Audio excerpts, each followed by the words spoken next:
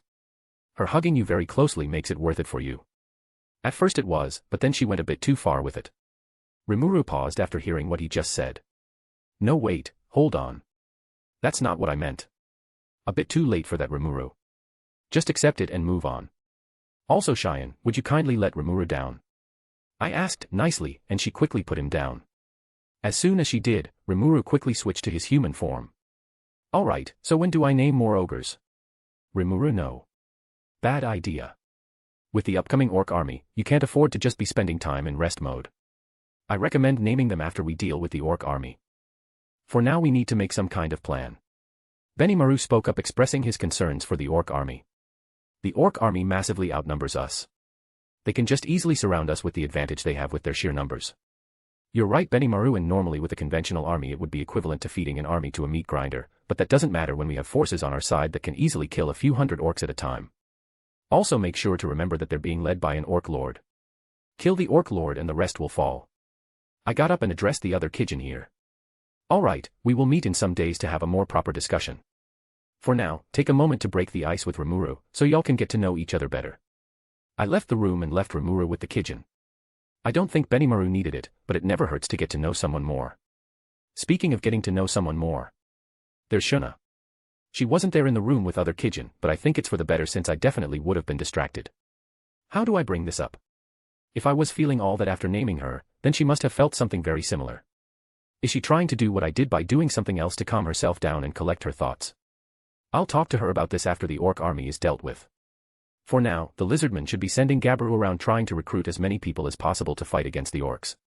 Things will really kick off after that. A/N. She's gonna holy on my lance till I Rangaminiad. Chapter 26, Chapter. I was at a training ground where I was watching Hakuru training some hobgoblins. Even Gobta was there. Somehow. I don't know how he made it back from wherever he ended up after he got home-runned by Rimuru. Well, his survival skills must either be exceptional or he got really lucky. I'm not much of a gambler, but I'd put my money on him being lucky being able to find his way back here. I was just observing and seeing how he was training them, and he was really putting them through the gauntlet. They couldn't even get close enough to breathe the same air as him. Any attack they tried to make and he would just counterattack instantly without so much as a speck of dust landing on him. I was looking at Gobta and noticed that he was actually keeping up a little. At least compared to his other teammates. Would you look at that? He's actually somewhat talented and good. Don't get it twisted now, he looked like he was on the verge of death from exhaustion. He went in trying to get a hit in on Hakuru by trying to get behind him, and he actually did get behind him, but I'm sure Hakuru only let him do it. That was about all he could accomplish before Gobta got swatted out of the air like a fly and proceeded to land in front of me. I looked down at him and he looked up at me. Miss Pendragon, he's a monster. This doesn't feel like training, it's more like a one-sided beatdown. Every part of my body hurts. Get over it, Gobta. You're being taught swordsmanship, what did you expect? It's not exactly something meant to be easy. There will be pain involved. If it makes you feel any better, you did better than the others. I couldn't even land the tiniest hit on him. How about you train us? I think you would be a better teacher than him, maybe at least everything won't hurt as much. Pain is a part of the process of getting better, Gobta. Every hit you feel is a potential hit from an enemy that could end your life. Pain will force you to get better, which is why it's one of the best teachers you will encounter. Those are some good words, Lady Pendragon. I saw Hakuru walking toward us while nodding at what I just said. Are you here to train the hobgoblins as well? No, I'm waiting on someone else. He asked me to teach him some swordsmanship, and I agreed. Is it Lord Rimuru? Yeah. He should be coming at any moment now. Arttoria, I'm here. Talk about perfect timing. He was running to where we were before he stopped to greet us. Oh, Hakuru, you're here too, as well as Gobta. He looked at Gobta, who was still lying on the ground, and it seemed he had fallen asleep right where he was. I assume Hakuru was responsible for this. Yup. Will that happen to me? Maybe, maybe not. It all depends. Anyway, are you ready? I'm ready when you are. Alright, let's go. ///// /// Me and Rimuru were facing each other on the training field. Hakuru was on the side just observing us. You know, when I asked if you could teach me swordsmanship, I thought you would decline at first. Why do you say that, Rimuru? I thought you would like an old master, who would say I'd need to pass some kind of test or trial or something like that to prove I'm worthy of teaching. I think you've seen a bit too much fantasy, Rimuru. Before we start, let me guess. Katana. I was going to use a katana, but since you are going to be my teacher, I thought it would be better to use a sword like yours. Is there a problem or something? There's no problem. It's just that knowing the person you are, I expected you to use a katana. Am I really that readable? Yes, you are. Make sure to fix that. In the future, define your own character. If you let others do it for you, you'll be acting just how people will expect you to. If you break that preconceived image people have of you, it will throw them off, and when that happens you will have an advantage over them. I saw Hakuru nodding at what I said and Rimuru was still there taking in what I said. He was thinking about it, but now is not the time for that. It's time to train him. You can think about it later, Arimiru. Get your sword out, so I can see what level you're at. I took a wooden sword, while he took out a standard medieval-looking sword. He wasn't kidding when we said it was like mine. It looks like it was inspired by the design. It looked boring, which made sense since no one can exactly replicate Excalibur. Unless they also find some overpowered fairies to make them a sword. Why am I using a wooden sword and not Excalibur? Well, it's complete overkill and I'm not trying to kill him. Arttoria, why are you using a wooden sword? Won't it break or something? Don't worry about it, Rimuru. A bit of magic will fix the problem. Rimuru was holding his sword with two hands in front of him, while I was only using one hand. Some points taken off for using both hands. I'll tell him later. Alright, Rimuru, for now just attack me in whatever way you see fit. Don't use any skills or magic for now. Just your own strength. I want an initial understanding of your thoughts. Rimuru rushed towards me and swung his sword with both hands at my sword and knocked it out of the way. Stop. Stay as you are.